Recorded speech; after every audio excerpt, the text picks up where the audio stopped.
여호와의 열심히 이를 이루시리라 라는 제목으로 하나님 말씀 증거토록 하겠습니다. 이 땅에 아기 예수님의 탄생의 의미가 시대적으로 그리고 개인적으로 어떤 의미가 있는지 오늘 본문인 이사야서 9장 말씀을 통하여서 함께 나누고자 합니다. 이 말씀이 기록되던 그때는 북이스라엘과 남유다가 나누어진 그 이후 이미 북이스라엘은 멸망하였고 남유다마저도 이제는 바람 앞의 촛불처럼 위기 가운데서 언제 그 촛불이 꺼질지 모를 만큼 큰 멸망의 직전에 직면하고 있었습니다. 주변 강대국이었던 아수라는 나라는 이스라엘의 땅 스불론과 납달리 땅까지 쳐들어와서 이제 유다를 집어삼키기 직전이었습니다. 당시 이 스불론과 납달리 땅은 유대 땅, 예루살렘으로 따지자면은 동북쪽으로 가장 위쪽에서 전방을 수호하는 지역이라고 보시면 됩니다. 그러니까 중요한 교육지요, 교충지였던 것입니다. 여기만 점령이 되면 유다는 저절로 끝나는 상황일 정도로 어찌 보면은 마지막 전쟁의 구분음선에 몰린 상황이라고도 볼 수 있었습니다. 위기 앞에 지금 유다는 놓여져 있는 것이었습니다. 게다가 더 심각했던 것은 유다는 철저히 경험하였습니다. 보고 알았습니다. 무엇을? 그들의 형제국가였던 북이스라엘이 어떻게 망했는지, 멸망했는지 잘 알고 있었습니다. 사실 그렇잖아요. 우리 주변에 실패한 사람들이 모두 잘못했다라는 것은 아니지만 대개 실패하는 경우 안타깝게 실수를 하거나 놓치는 부분들이 많습니다. 우리는 그런 모습을 보면서 반면교사 삼지요. 나는 저런 일들을 반복하거나 습득하지 말아야지. 나는 최선을 다하며 옳은 방법을 통하여서 성공의 길을 걸어가야지. 사람들은 생각을 합니다. 그런데 게으르거나 인품이 연약하여서 때로는 세상과 타협을 하다 보면 우리 스스로가 자초하는 실패와 실수가 얼마나 많은지 모릅니다. 분명 북이스라엘의 멸망을 보면서 남유다는 어떻게든지 좋은 결말로 이어질 수 있는 분명한 잣대를 곁에서 지켜보았던 사람들이었습니다. 그런데 그들 스스로가 교만했는지 그 무엇이 그들 스스로를 무너뜨렸는지 곧 역사의 종말을 맞이하게 됐지요. 여기에는 하나님의 심판의 성격이 담겨져 있다라고 보아도 과언이 아닐 것입니다. 만약 하나님의 백성이 하나님의 말씀대로 온전히 하나님만을 바라보고 그리고 하나님을 떠나지 않았더라면 하나님은 심판의 채찍을 들지 않았을 것입니다. 그럼에도 불구하고 우리가 위로되는 것은 하나님의 심판은 그 멸망이 역사적 한순간의 끝이지 모든 시간과 모든 역사의 끝은 아니었다라는 것입니다. 하나님이 시련을 주고 아픔을 주고 국가를 무너뜨리고 우리의 삶이 때로는 파산에 이르기까지 힘들게 할지언정 그것을 통하여서 주는 교훈이 있고 그것을 통하여서 우리가 다시금 교훈 삼아서 일어날 수 있도록 하나님 능히 우리에게 기회를 주시는 하나님이시죠. 이번 주에 전도 교육을 잠시 다녀왔습니다. 갔는데 전도 강사 3분 중에서 한 분은 우리 교회처럼 아주 작은 교회였습니다. 근데 그분이 이런 얘기를 하시더라고요. 처음에 몇 되지 않은 교인들 섬기는 교회로 이제 목회를 나갔다고 합니다. 그런데 무엇이 문제였는지 모르겠지만 교인들이 점점 빠져나가더니 아무도 안 남았답니다. 그런 상황에서 2년, 3년을 보내게 되는데 스스로 많이 생망도 하고 자책도 하였답니다. 그런데 자기에게 아이가 하나 있는데, 자녀가 하나 있는데 그 자녀부터 제대로 하나님 앞에서 양육하며 교회를 세워보자고 다짐을 하였다고 합니다. 그래서 사모님과 아이를 말씀으로 잘 양육했답니다.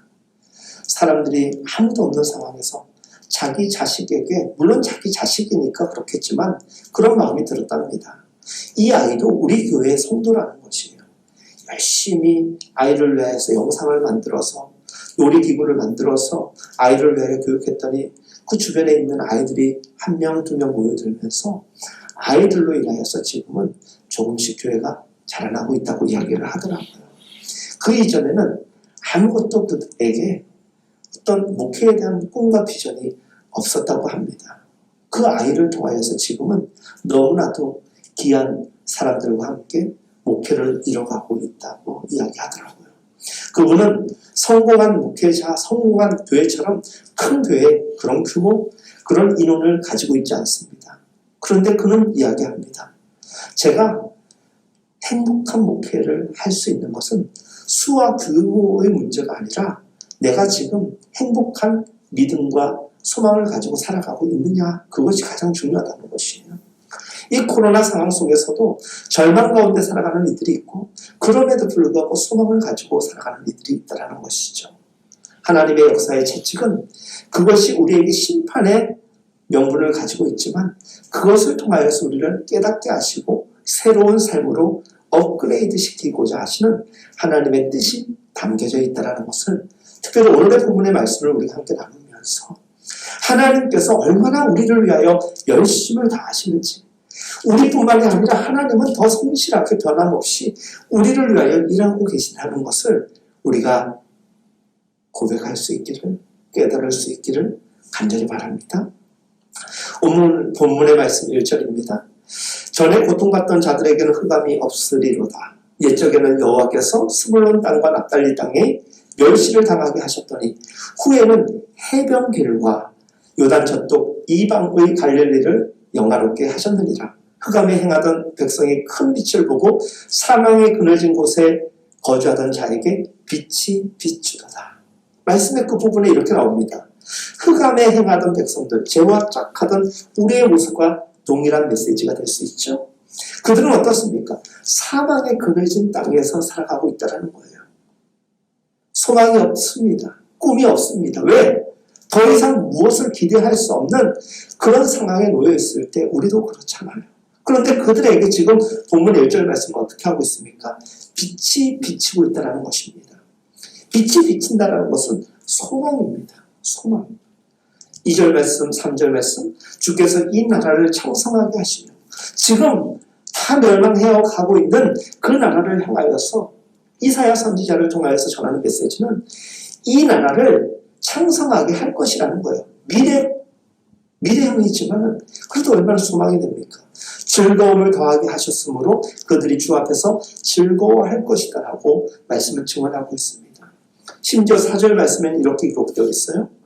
이는 그들이 무겁게 맨 멍에와 그들의 어깨의 채찍과 그 압제자의 막대기를 주께서 꺾으시되 미디안의 날과 같이 하셨음이니라. 미디안의 날과 같이 하겠다라는 것은 사사기 7장에 등장하는 메시지예요.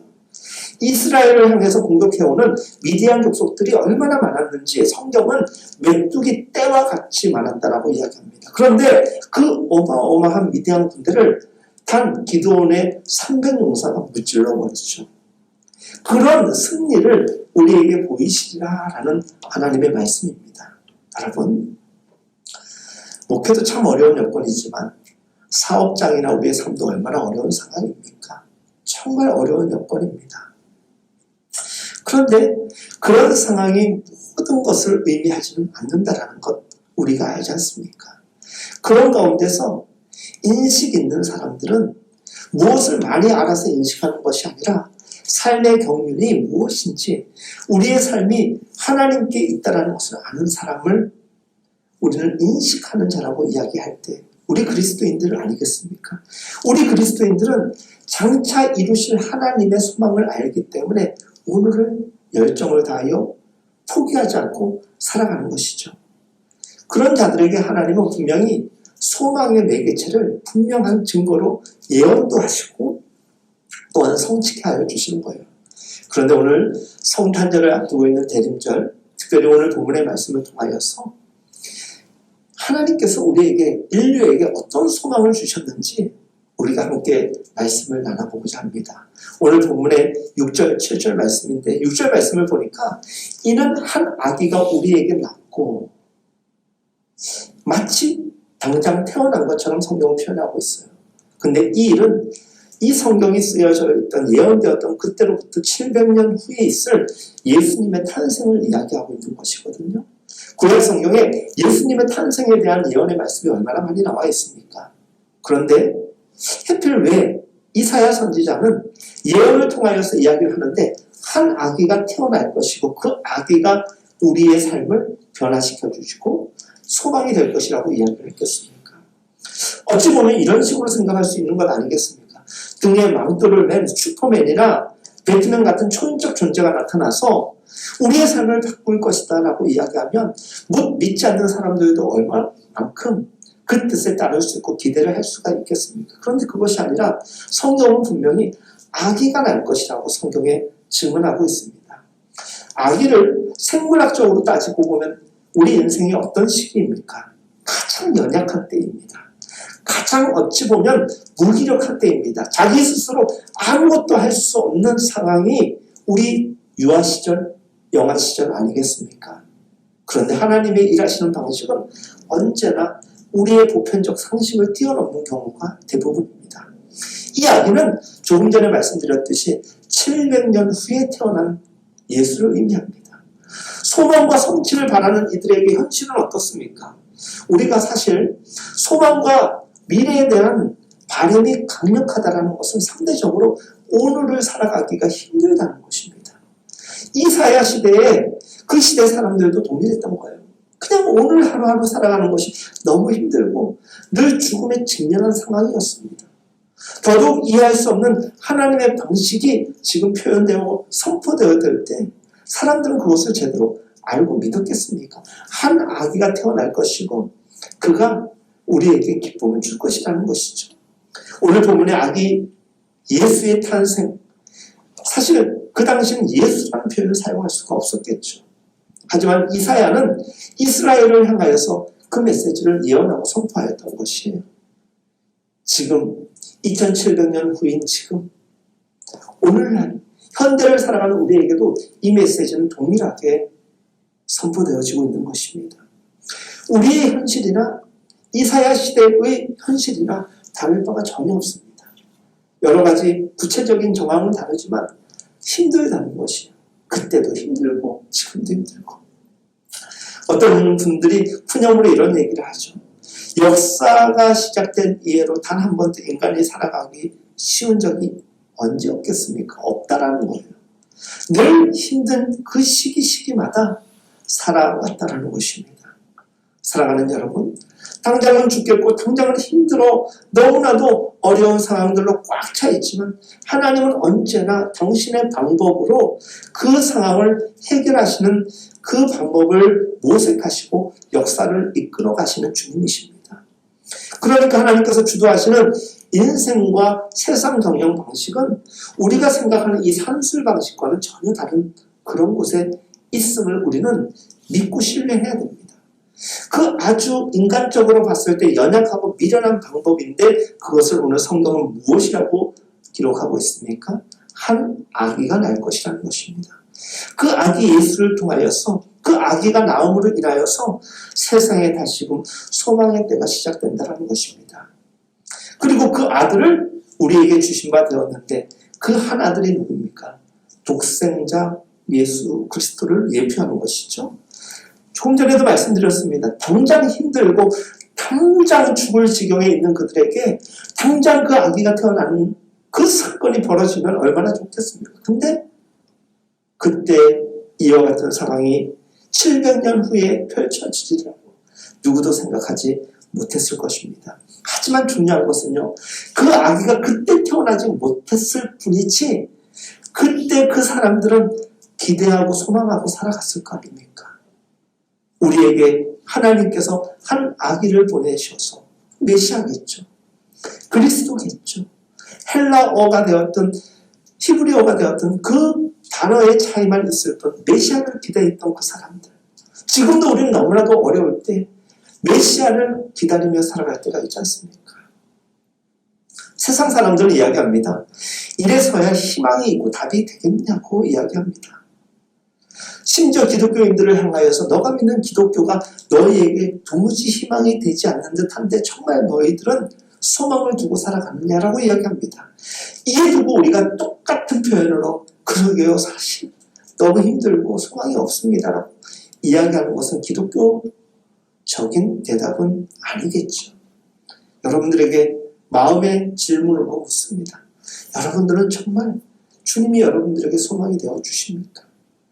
너무나도 힘든 이 상황 속에서 주님을 믿기에 주님께 소망을 두고 오늘을 살아가십니까? 그리고 그 주님께서 우리를 위로하시는 가운데 지금보다 귀한 날들로 우리를 채우시고 이끄실 것인가에 대한 그 확신이 있습니까?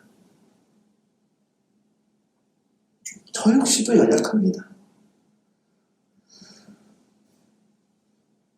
개척을 시작하고 지금까지 사실 쉽지 않은 삶의 연속인 것 같습니다. 그런데 제가 여러분들 듣기에 부담되지 말라고 이야기하는 것 아닙니다. 한 번도 절망해 본 적 없는 것 같습니다. 누가 보면 정말 웃을 일이죠. 지금 저 상황에서 목회할 맛이 날까라고 이야기할 수도 있고 이야기를 들은 적도 있습니다. 여러분들 가정이나 여러분들의 사업장, 우리 일들을 생각해 보십시오. 사실 이 이야기는 저에게 국한된 이야기는 분명 아닐 것입니다. 그럼에도 불구하고 여러분들은 오늘까지 잘 살아오셨습니다. 특별히 믿음의 사람들인 우리들은 믿음으로 고백하죠. 하나님께서 은혜 가운데, 세상 사람들은 은혜라고 하면은 뭐든지 잘 해결되어지고 모든 것이 잘 이루어지는 상황이라고 여길 터인데 우리는 힘들고 어렵고 심지어 억울한 상황 속에서도 그 모든 때를 다윗의 고백처럼 이 또한 지나가리라 믿고 오늘에 이른 것입니다. 사실 이 나라의 현실을 바라보십시오. 한국교회의 현실을 바라보십시오. 우리 삶을 바라보십시오. 정말 한 아기가 지금 당장 우리들 곁에 나면 좋겠는데 그러지 못한 상황으로 우리는 현상을 판단할 수밖에 없는 지금 아닙니까? 그럼에도 우리에게 가장 강력한 능력은 하나님께서 우리에게 소망이라는 걸 주셨다는 거예요. 오늘은 이사야서 9장 말씀을 통하여서 특별히 우리가 늘 읽고 늘 듣고 늘 봤던 예수님에 대한 5가지의 이름이 오늘 본문 이사야서 9장 6절에 나와 있는데 이 5가지 이야기를 잘 듣고 또 이 예수님의 5가지 이름에 대한 수식 표현을 잘 기억할 수만 있다면 여러분들 앞으로도 성탄절을 맞이할 때마다 그리고 이 뜻을 바로 이해한다면 우리의 궁극적 소망은 결코 우리를 떠나지 않을 것이라고 저는 확신합니다. 오늘 말씀해 보니까 우리에게 주신 바 되었는데 그의 어깨에는 무엇을 메었다라고 기록하고 있습니까? 정사를 메었다라고 나와 있습니다. 이 정사는 영어 성경을 보면 가버넌이라고 나와 있습니다. 뭐 정부, 정권이라고 할 수 있겠죠. 그 아기를 통하여서 하나님은 어떻게 하신다? 새로운 나라를 세우시고 하나님의 나라의 주관자로서 이 땅에 오게 하실 것이라는 것입니다. 이제 이 아기를 통하여서 수식하고 있는 5가지의 이름을 한번 우리가 나누어 보도록 하겠습니다. 첫 번째 이름을 무엇이라고 기록하고 있습니까? 기묘자라고 기록하고 있습니다. 이 기묘자는 무엇인가? 한자 성경을 보면 기이하고 묘하다. 그 풀이만 가지고는 사실 어떤 의미인지 참 해석하고 이해하기가 쉽지 않잖아요. 기이하고 묘한 것이 무엇입니까? 그래서 제가 영어 성경을 찾아보니까 이렇게 나와 있더라고요. 원더풀, 아름답다, 놀랍다라는 뜻 아닙니까? 우리 기분 좋을 때 어떻게 합니까? 원더풀 할 때가 있습니다. 요즘에 제가 집에서 이렇게 밥을 먹을 때마다 드라마를 이렇게 끊임없이 그냥 보는 경우가 있어요. 집에 가서 매번 드라마를 본다는 게 아니라 밥 먹을 때마다 5년이 됐든 10년이 됐든 그 전에 아주 재밌었던 드라마를 펼쳐놓고 밥 먹을 때마다 이어서 보고 있어요. 지금 보고 있는 게 응답하라 1988이에요. 거기 보면은 아이 하나가 나와요. 그 아이 하나가 오렌지 주스 선전을 보면서 뭐라고 이야기하냐면 따봉이래요. 따봉. 기분 좋을 때 따봉하죠. 그렇죠? 그리고 그 옆에 있는 시계빵 아저씨한테 자기가 기분이 좋으니까 그분을 칭찬할 때 따봉이라고 표현을 하더라고요. 우리가 기분 좋을 때 뭐라고 합니까? 기묘라 이렇게 얘기하지 않습니다. 우리 뭐라고 이야기합니까? 다 너무 좋다, 너무 놀랍다.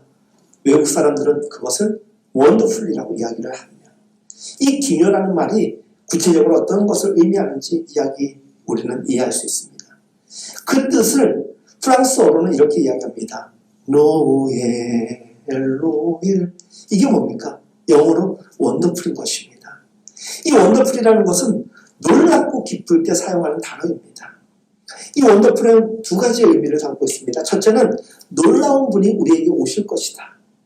그리고 그분이 놀라운 일을 행할 것이라는 것이에요. 오실 것이다. 그리고 행할 것이다. 무엇을? 놀라운 일을. 이것은 우리의 이성을 뛰어넘습니다. 우리의 산수를 뛰어넘습니다. 그분은 놀라운 방식으로 놀라운 일을 행하시는 분이라는 것이에요. 여러분들은 하나님의 역사를 믿으십니까? 이제 우리는 성탄을 맞이하게 됩니다. 정말 예수님이 독생자로 오신 것은 믿을 수 있겠는데, 부부의 관계를 맺지 않은 마리아의 몸에 잉태한다는 것을 여러분들 믿습니까? 이 성경의 한 부분이 이해되지 않고 믿어지지 않으면서 우리가 하나님을 믿는다는 것은 사실 근원적으로 흔들리는 믿음의 표현일 수밖에 없습니다. 그런데 여러분, 이와 같이 잉태되었다라는 것, 독생자를 보내주셨다, 하늘에 계신 하나님이 몸을 입고 이 땅에 오셨다는 이 말씀을 우리가 모두 믿는다면 그것은 어떤 경우입니까? 바로 그것이 기묘한 일입니다. 기하고 묘한 일입니다. 원더풀할 일입니다. 예수 그리스도는 기묘자라는 것이에요. 어떤 분이다? 놀랍고 귀한 분이라는 것이에요. 그리고 두 번째 나오는 예수님에 대하여서 그 아기에 대한 또 다른 이름을 무엇이라고 이야기하고 있습니까? 모사라라고 이야기하고 있습니다. 이 모사는 또 영어 성경으로 보면 카운셀러, 상담자, 곁에 있는 사람이라고 이야기를 하죠. 보혜사를 우리가 카운셀러라고 번역하기도 합니다. 그리고 헬라어로는 파라클레토스라고 합니다. 파라, 옆에 있다, 클레토스, 불러냄을 입은 자다. 누군가를 위하여서 곁에 불러낸 자가 있다는 거예요. 그게 누구냐? 보혜사였고 그게 모사라는 것입니다. 예수님은 우리에게 어떤 분이시다? 모사라는 것입니다. 우리 한국 사람들이 모사라는 말은 사실 긍정적인 어떤 해석보다는 좀 부정적인 해석이 많아요. 제가 누군가에게 당신은 굉장히 모사가 강한 사람이다 라고 이야기를 할 때 사람들, 우리나라 어감은 그렇습니다. 좀 꾀가 많고요, 좀 얍삽하다라고 이야기합니다. 하지만 근원적인 표현을 따지면 지혜입니다. 항상 우리의 인생길에 카운셀러가 되어주시고 늘 우리 곁에서 대원자가 되어주시는 분, 그가 누구십니까? 바로 예수님이십니다. 요한일서 2장 1절을 보면 나의 자녀들아 내가 이것을 너희에게 쓰면 너희로 죄를 범하지 않게 하려 함이라. 만일 누가 죄를 범하여도 아버지 앞에서 우리에게 대원자가 있으니 곧 의로우신 예수 그리스도라. 예수 그리스도가 우둔한 우리의 삶을 대변해 주시고요, 예수 그리스도가 죄로 얽혀있는 우리의 삶을 해방시켜 주신 것이죠.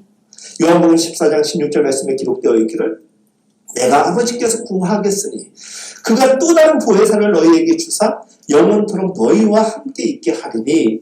여기서 우리가 주의 깊게 보아야 할 표현들이 있습니다. 그것이 무엇이냐? 그가 또 다른 보혜사를 너희에게 주사.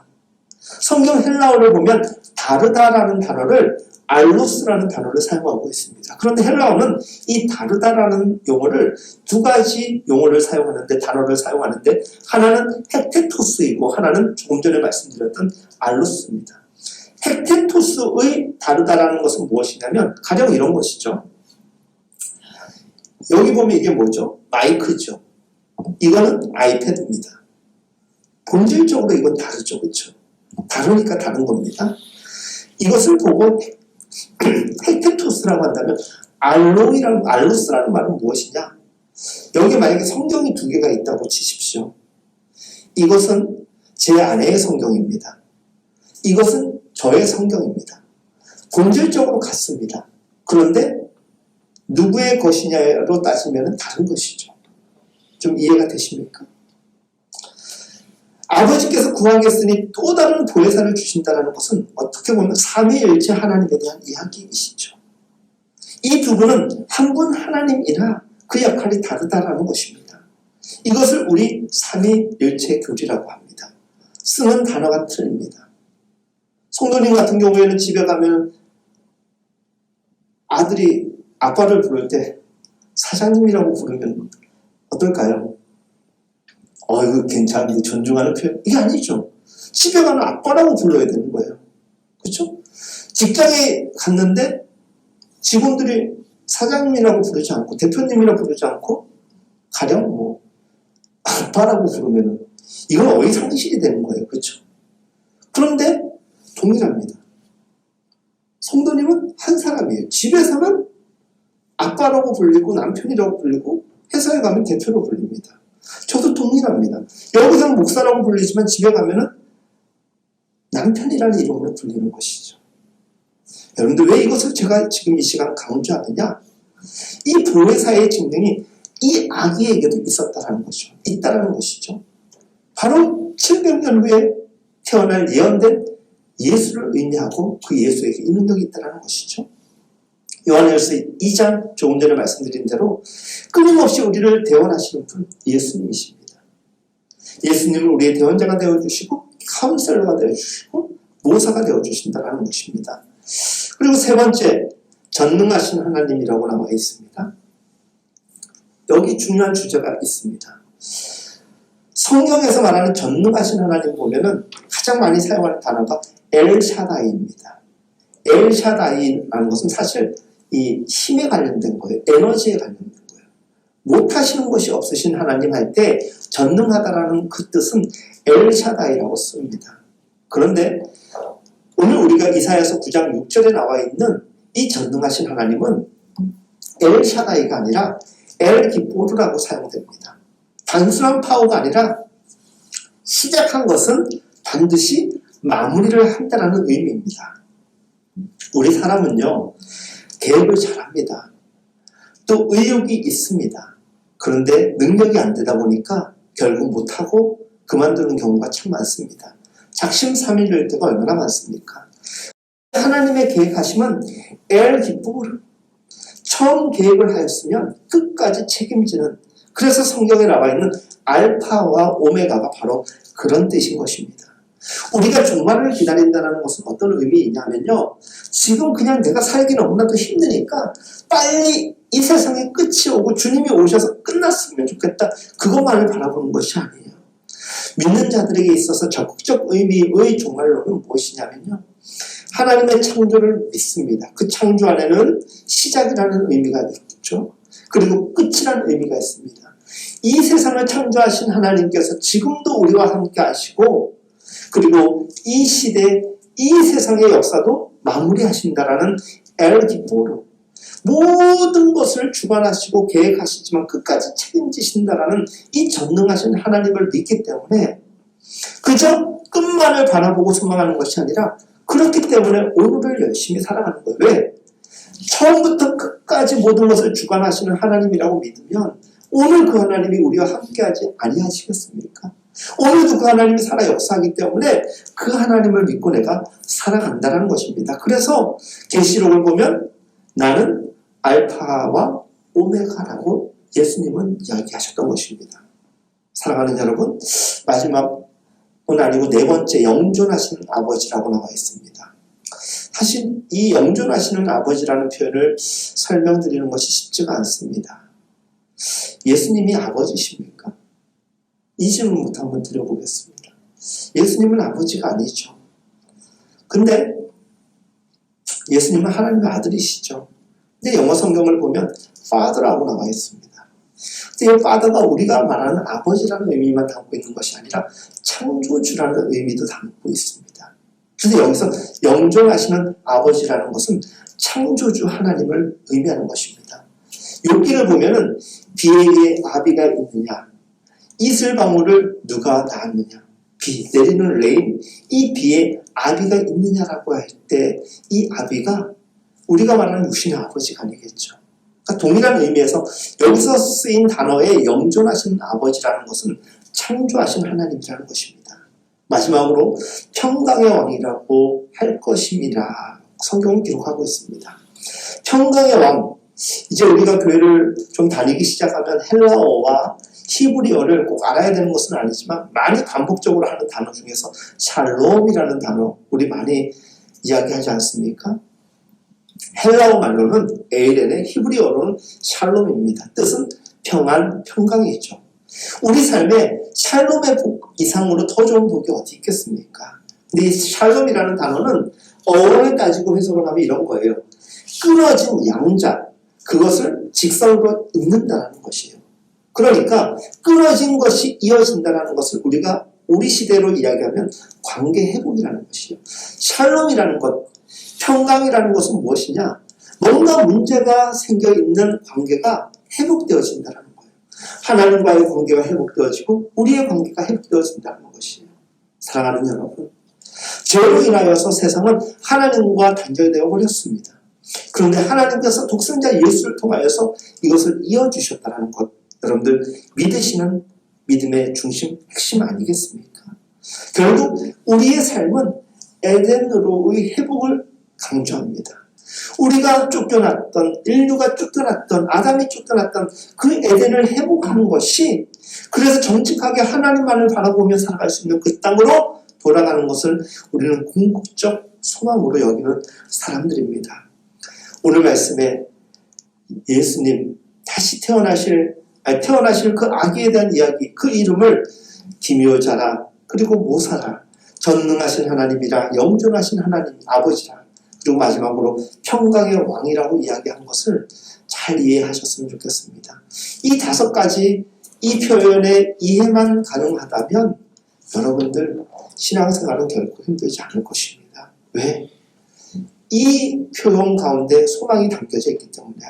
마지막 말씀이 매우 중요합니다. 본문 7절에 보면 만물의 열심히 이를 이루시리라. 우리 7절 다시 한번 보도록 하겠습니다. 7절입니다. 그 정사와 평강의 더함이 무궁하며 또 다윗의 왕자와 그의 나라에 군림하여 그 나라를 굳게 세우고 지금 이후로 영원히 정의와 공의로 그것을 보존하실 것이라. 만군의 여호와의 열심히 이를 이루시리라. 만군의 여호와의 열심히 이를 이루시리라. 저는요, 하나님을 정말 열심히 잘 믿는 줄 알았어요. 근데 하나님이 저보다 더 열심히 일하시는 분임을 날마다 깨달으며 회개합니다. 내가 오라, 하나님이 오라, 그 질문 가운데 놓일 때가 참 많습니다. 내 생각의 판단대로 하나님을 저울질할 때가 참 많았습니다.